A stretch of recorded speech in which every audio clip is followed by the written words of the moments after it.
Well, Public Protector Busisiwe Mkhwebane has laid a criminal charge against her predecessor, Madonsela, following a complaint from President Jacob Zuma. Mkhwebane opened the case at the Brooklyn police station in Pretoria 2 weeks ago. The case relates to the leaking of an audio tape of an interview Madonsela had with Zuma during her state capture investigation. Madonsela admitted to giving the audio tape of her interview with Zuma to ENCA. The case was opened because the handing over of the recording was allegedly in contravention of the Public Protectors Act. And DA leader Mmusi Maimane slammed Mkhwebane's pursuit of Madonsela, saying this was confirmation of the party's suspicion she would be a pliable public protector. Now, given that the audio recording was aired on ENCA after Madonsela finished her term at the Public Protector's Office, the police will probe if the leak contravened the Public Protectors Act.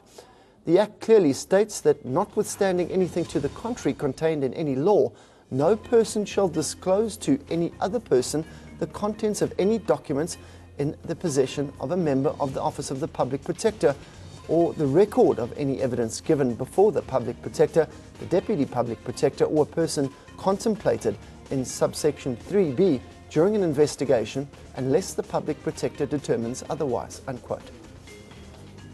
Well, let's actually hear what Madonsela said when she asked about the audio leak earlier this month. ANN7 business editor Clive Ramatabela-Smith asked this question to Madonsela.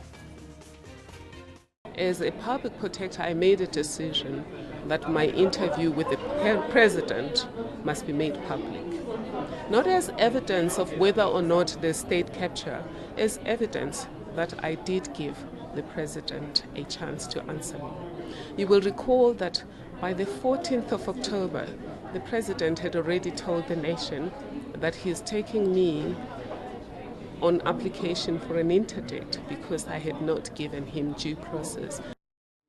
Probably have been given even a bigger impetus by actually appointing a formal inquiry into it rather than referring to the police, because you would then have to deal with a range of issues that characterize the role of all the players, including the ex-public protector, as to what actually happened. It would appear that the public protector, Advocate Busisiwe Mkhwebane, had no other choice but to have had to take this step, because failure to do so would have been dereliction of duty on her part.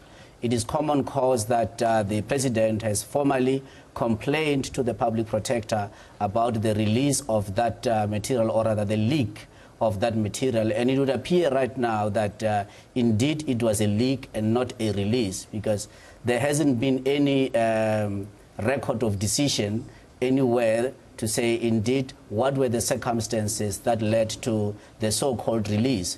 And why is it that there was only one news channel? On what basis was a decision taken to release it only to one news channel if at the end of the day it was public interest?